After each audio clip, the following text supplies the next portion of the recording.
The smell of sawdust always reminded me of my father. He used to say that every good thing a man builds starts with something that looks like a mess. I thought about that a lot during the months I spent watching my son turn into someone I didn't recognize. My name is Walter. I'm 64 years old, and I've spent the better part of 4 decades doing 2 things: building things that last and loving people who took that for granted. My wife, Carol, used to tease me about it. She'd say, "Walter, you'd fix a leaky faucet for a man who just punched you in the face." She wasn't entirely wrong. That was the version of me that existed before everything changed. Carol passed 3 years ago, pancreatic cancer. 11 weeks from diagnosis to the morning I sat alone in a hospital room holding her hand while the machines went quiet. I don't talk about that part much. Some things you carry differently than others. My son, Derek, was 37 at the time. He came to the funeral, stood beside me at the grave, put his arm around my shoulders, and said, "Dad, you're not alone. We're here." I believed him. That was my first mistake. Derek's wife, Melissa, had never warmed to me. I noticed it early in their marriage, but told myself it was just an adjustment period, that she was figuring out her place in the family. I gave it time. I gave it years. What I got in return was a slow, steady erosion of my place in my own family. It started small. Thanksgiving moved to Melissa's parents' house. Christmas became too hectic for an extra guest. Birthday dinners for the grandchildren. My 2 granddaughters, Emma and Lily, shifted to weekend lunches I'd find out about on Monday. Every time I mentioned it to Derek, he'd sigh, that particular sigh, the one that told me he'd already had this conversation with Melissa and had chosen his answer before I finished my question. I wasn't angry about it for a long time. Grief takes up a lot of space, and I think I let it fill the places where anger might have lived. I kept busy. I had the house Carol and I had shared for 31 years. I had my workshop in the garage. I had the rental properties I'd been quietly accumulating since Derek was in grade school. That part, the properties, I should explain, because it matters later. Carol and I were never wealthy in the way people mean when they say the word casually. We were engineers, both of us. We saved aggressively, lived modestly, and starting in the late 90s, we began buying small parcels of real estate in and around Charlotte, North Carolina, where we'd settled after I finished my master's degree. Nothing flashy. A duplex here, a small commercial strip there, a storage facility we bought at auction from a man who was desperate and needed cash by Friday. Carol managed the books. I managed the buildings. We never talked about it much because it never felt like anything to brag about. It was just the work. By the time Carol died, the portfolio was substantial. I didn't advertise that. Derek knew his mother and I owned some rental stuff, but he'd never asked for specifics, and I'd never volunteered them. He was always more interested in the next thing, the next promotion, the next vacation, the next version of himself that Melissa had decided he should become. Melissa's parents were the Gallaghers, Michael and Patricia. Nice enough people, I suppose, if you value that particular brand of niceness that comes with a price tag. Michael had made money in insurance and spent most of it making sure everyone in a 2-mile radius understood that. They had a lake house in South Carolina. They drove matching SUVs. They talked about the market the way other people talk about the weather, constantly and without much actual knowledge. The Gallaghers loved Derek. More accurately, they loved that their daughter had married a man with a good salary and a last name that didn't embarrass anyone. They treated him like a project they'd completed successfully. And in that dynamic, I was the footnote, the old widower in Charlotte who called on Sunday afternoons and got voicemail. It was a Tuesday in April when I found out about the reunion. I'd stopped by Derek's house unannounced, something I rarely did. But I'd been in the neighborhood running an errand, and Emma had texted me a drawing she made at school, a crayon portrait of Grandpa Walter that I wanted to tell her I'd loved in person. I knocked. Melissa answered. Her expression shifted through 3 emotions in about a second and a half before she settled on something that resembled a smile. "Walter, we weren't expecting you. I was nearby. Just wanted to drop in and see the girls. They're at school." "Right. Of course." I stood there for a moment. "Is Derek home?" She hesitated, which was unusual because hesitation requires a kind of consideration she didn't typically extend to me. "He's on a call." I said I'd wait in the kitchen. She let me in because declining would have required a confrontation she wasn't prepared for at 11 in the morning. I sat at the kitchen island and looked at the refrigerator. There was a printout held on with a magnet, a color-coded itinerary. I could read enough of it from where I sat to understand what it was. A family reunion weekend. The Gallagher side, Derek's family, the grandchildren. Dates in late June. A resort property in the Blue Ridge Mountains, a place called Sycamore Ridge. My name was not on the itinerary. Neither was any reference to my side of the family. Derek came downstairs about 10 minutes later, saw me, and did something with his face that I recognized as guilt being quickly rearranged into pleasantness. "Dad, hey, didn't know you were coming by. I was in the neighborhood." I looked at him. "Nice-looking trip." He glanced at the refrigerator. Something passed between us, not a conversation, more like an acknowledgement of a conversation we weren't going to have right then. "It's just a Gallagher thing," he said. "Michael's idea. You know how they are." "Sure," I said. "It's not really, it's more of a..." He stopped. "Try it again. Melissa's family does this every few years. It's sort of their tradition. And the girls? They love seeing their cousins." I nodded. I asked him to tell Emma I liked the drawing. I drove home. I sat in the driveway for a while after I turned off the engine. I'm not proud of what I felt in those minutes. It wasn't clean sadness. It was the particular humiliation of a man who has spent 40 years being steady and useful, discovering that steadiness and usefulness are, apparently, not enough to earn a seat at the table. My grandchildren were going on a vacation. My son and his wife were going. The Gallaghers were going. And I was not invited because I was, in the taxonomy of Melissa's world, a footnote. An obligation, something to be managed, not included.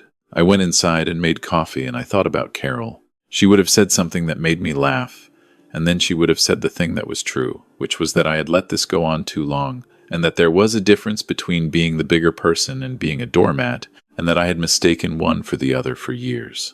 She was not wrong. She never was. I opened my laptop and I looked up Sycamore Ridge Resort. It was a 43-acre property in the mountains outside Asheville. 12 cabins, a main lodge, a restored mill house used for events. It had been listed for sale for a while. The owner was aging, and his children had no interest in running it. The listing had been sitting there, stubborn and overlooked, the way good things sometimes are. I looked at the numbers for a long time. Then I called my attorney, a woman named Frances, who had been handling my real estate transactions for 11 years and had stopped being surprised by me 6 years ago. "Frances," I said, "I want to look at something in Buncombe County." She was quiet for a moment. "The mountain property that's been sitting? That's the one." "Walter." Another pause. "Is this a business decision?" I thought about it honestly. "It's a complicated question," I said. She laughed, which was the right response. "I'll pull the comps. When do you want to talk?" The next 6 weeks were busy. I flew to Asheville twice. I walked the property with the owner, a 71-year-old man named Gerald who'd built the resort with his wife in the 80s and clearly loved every board and stone of it. We talked for 3 hours on my second visit. He told me about the mill house, about the creek that ran along the eastern edge, about the family of foxes that had been denning near Cabin 7 for 4 years. He told me he wanted someone who'd respect the place. I told him I understood what it meant to build something and watch it outlast the people who made it. He shook my hand twice before I left. The price was fair. My portfolio could absorb it comfortably without touching the core holdings. Frances handled the closing with her usual efficiency. On a Friday morning in early June, the deed transferred. Sycamore Ridge was mine. I told no one. I hired a property manager, a local woman named Deborah, who had 20 years in hospitality and an immediate, practical understanding of what the place needed. I told her I was a quiet owner, that she'd have significant autonomy, that I'd be visiting the property in late June and would have guests on the books she should be aware of. I gave her the Gallagher reservation information and told her they'd be arriving the 3rd weekend of the month. "Are they family?" she asked. "Some of them are," I said. I drove up on a Thursday, the day before the Gallaghers were due to arrive. Deborah had the main lodge looking better than the listing photos. The cabins were clean and stocked. The mill house had flowers in the window boxes. I walked the creek path in the late afternoon and watched the light move through the hemlocks, and I felt, for the first time in months, something close to settled. That evening I sat on the porch of the main lodge and read. I had a glass of wine. The mountains went purple and then dark. A pair of deer came through the meadow below the lodge. I thought about Carol, the way I always did when something was beautiful and she wasn't there to see it. The Gallaghers arrived Friday afternoon in a caravan of 3 vehicles. I watched from the upper porch as they pulled in. Michael got out first, in the manner of a man who believes his arrival is an event. Patricia followed, already on her phone. Then Derek's car. He stepped out and stretched. Melissa appeared beside him, directing the girls toward the correct cabin with the efficiency of someone who'd been planning the logistics for weeks. Derek turned to say something to Melissa, and in turning he saw me. He went very still. I raised my hand in a small wave. He walked over alone, crossing the gravel lot with the uncertain gait of a man who doesn't know what to do with his hands. Dad. He stopped about 6 feet from me. How are you here? I own it, I said. He blinked. You own what? The property. Sycamore Ridge. I purchased it in June. He looked around, as if verifying that the resort was, in fact, there, and that he was, in fact, standing in it. His mouth opened and closed once. You bought the resort. I did. The resort we booked for the family reunion. I didn't know about the reunion until April, I said pleasantly. By then, I was already in due diligence. That last part was not technically true, but it was the kind of not true thing that exists in a gray area wide enough to park a car in. Dad, he stopped. He ran one hand through his hair in a gesture I recognized from when he was 17 and had gotten caught in some untruth. I know you weren't invited, and that was... Derek, I said. I'm not here to have a fight. I'm here because I own the property, and I wanted to be present for the opening week with new management. That's all. He stared at me for a long moment. Does Melissa know? I imagine you'll tell her. He did.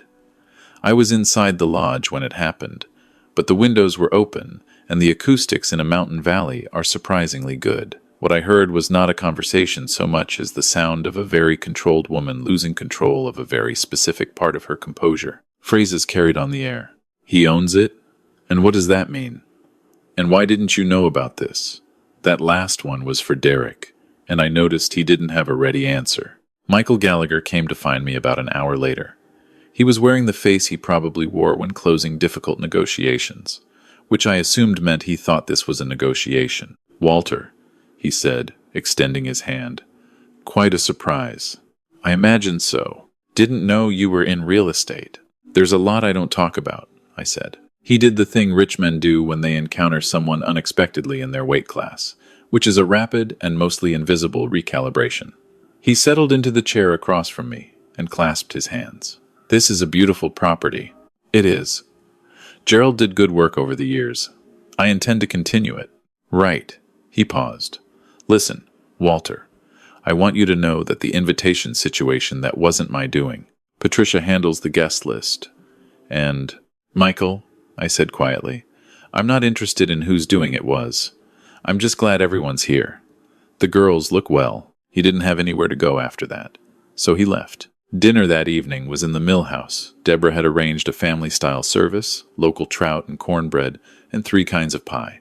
I sat at the far end of the long table, beside Emma and Lily, who had been thrilled to discover that Grandpa Walter was somehow connected to this place they were staying, and therefore, in the logic of 7-year-olds, a figure of enormous importance. Emma leaned against my arm through most of dinner.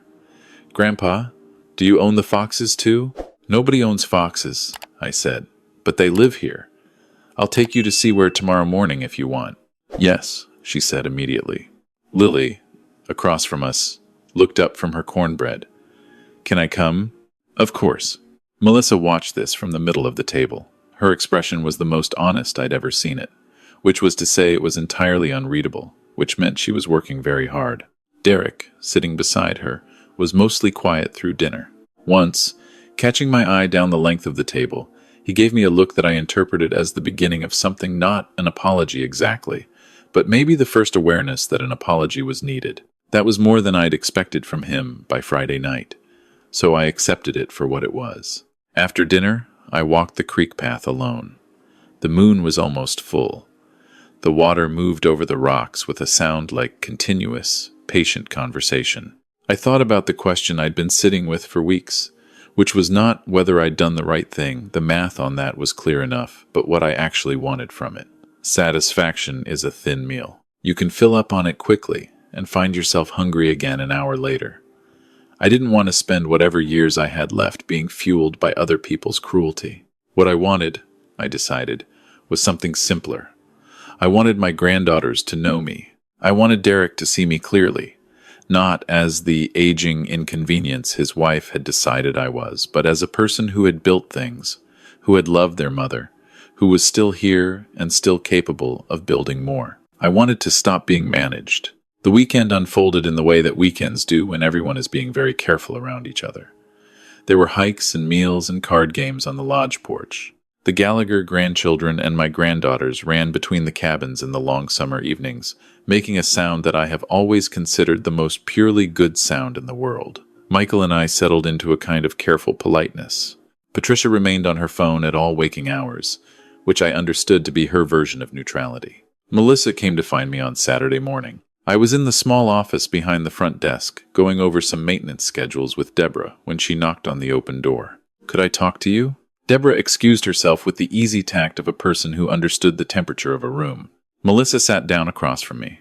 She was composed in the way she always was, but there was something different in it today. Less armor, maybe. More work visible. "I want to say that the way we handled the reunion invitation was wrong," she said. "You should have been included." I waited. I know that Derek and I have. I know that things have been difficult. And I know that a lot of that falls on me. She paused. This isn't easy for me to say. "I know," I said. "I appreciate you saying it anyway. You must have been hurt." "I was," I said. "I'm not going to pretend otherwise. My grandchildren are going on a family trip and their grandfather doesn't rate an invitation. That's a painful thing to sit with." I looked at her directly. "But I want you to understand something, Melissa. I didn't come up here to make anyone feel bad. I came because I own the property and because I'm still a person who shows up for the things that matter. That's who I am. It's who I've always been." She was quiet for a moment. "I think I underestimated that about you." "A lot of people do," I said, and I meant it without cruelty, which I think surprised her. She left after a few more minutes. I don't know what she took from the conversation. Some things you plant and don't see grow until later. Sunday morning, I took Emma and Lily to see the fox den. It was early enough that the light was still pink and the dew was heavy on the grass. We walked quietly along the creek path until we reached the rocky outcropping near Cabin 7, and sure enough, there was a vixen sunning herself on the flat stone above the den entrance. 2 kits were wrestling in the dirt below her. Emma gripped my hand so hard it almost hurt. She was holding her breath. We stood there for maybe 10 minutes. The vixen watched us with the calm appraisal of an animal that has made a considered judgment that we were not worth fleeing from. The kits tumbled and bit each other's ears and ignored us entirely. On the walk back, Lily slipped her hand into my other hand without saying anything. I looked down at her, and she looked up at me, and that was the whole conversation. It was enough. It was more than enough. The Gallaghers checked out Monday morning. The caravan of 3 vehicles reversed itself across the gravel lot. Derek hugged me before he got in the car. A real hug. Held for a moment longer than was strictly necessary. "We'll talk," he said. "I mean it." "I know," I said. "I'll be here." I watched them drive away, and then I walked back to the main lodge and poured myself a coffee and sat on the porch. The mountains were clear and enormous. A hawk was working the updraft over the meadow. Deborah appeared at the door and asked if I needed anything. "No," I said. "I've got everything." That was 4 months ago. A few things have changed since then. Derek calls on Sundays now. Actual calls, not texts. The conversations are awkward in the way that new starts always are. You're learning the language of someone you thought you knew and discovering they've been doing the same thing with you. But we're talking. That's not nothing. I had lunch with Melissa in September. She suggested it. We went to a place she chose, which I think was her way of holding some ground while also making the effort. We talked about the girls, about Derek's new project at work, about a novel she'd read that she thought I might like. She brought up the reunion once, briefly, as something she was still thinking about. I told her I thought it was worth thinking about. I did not tell her I had also spent a long time thinking about it. Some things are better understood than explained. I did change my will. Frances handled it. Not out of spite, Not exactly.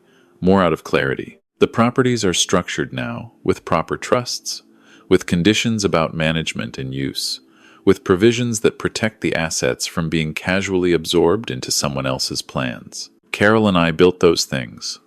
They mean something.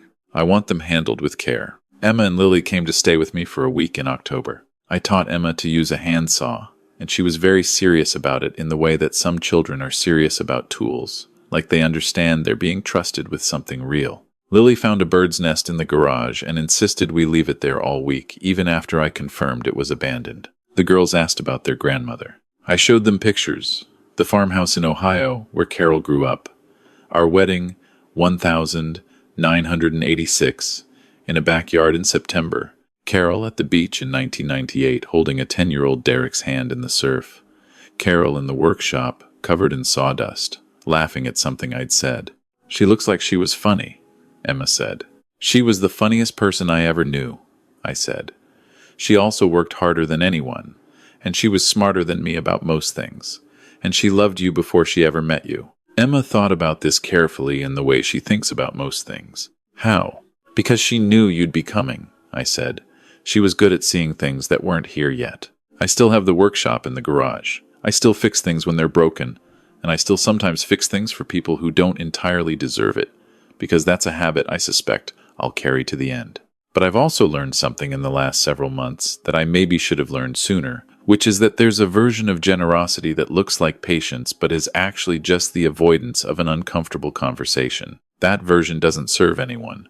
Not the person receiving it, who never gets the chance to rise to a real standard, and not the person giving it, who keeps quiet and small and calls it wisdom. My father used to say that every good thing a man builds starts with something that looks like a mess. He was talking about sawdust. He was talking about construction, about the way you can't put something together without first making a significant disorder of your surroundings. I think he was also talking about this, about the fact that clarity costs something, that choosing to be seen, really seen, as a person with weight and history and a full life that doesn't pause when no one is watching, requires a willingness to disrupt the comfortable arrangement where you remain a manageable footnote. I was a footnote for too long. I'm not anymore. Sycamore Ridge is doing well. The fall bookings were strong. The Mill House was rented almost every weekend in October for weddings and anniversary dinners, and one memorable Saturday afternoon party for a woman turning 90 who arrived in a pickup truck and danced until 8 o'clock. Deborah runs the operation with an intelligence and warmth that makes me proud to have hired her. Gerald, the previous owner, drove up in September to see what had become of the place. He walked every path. He stood at the creek for a long time. When he came back to the porch, he told me it was better. Then he thanked me. I didn't know what to say, so I poured him a coffee, and we sat and looked at the mountains for a while. That's enough, I've found. Sitting and looking at what you've made. Not explaining it to anyone. Not waiting for someone to notice. Just knowing it's there. Solid and real, built from work and time, and the particular stubbornness of a man who wasn't ready to disappear just because someone had decided he should. Carol used to say there were two kinds of people. People who lived out loud, and people who lived deep. She said I was the second kind, that my whole life was built in the rooms nobody could see from the street, and that someday someone was going to walk through the door and understand what they were looking at. She was right. She always was. Emma and Lily understand it. They're 7 years old and they can't name what they see when they look at me. But they reach for my hand in the morning when the foxes are out and the dew is on the grass, and that reaching is its own kind of knowledge. That's the thing I carried all the way here. Not the property, not the deed, not the fact that my son's family spent a weekend in a place I own without knowing it until I was already standing there. Just this. I am still here, still building. Still the person Carol fell in love with in a backyard in September, covered in sawdust, stubborn as timber, refusing to be small. Some things outlast the people who make them. I intend to be one of them.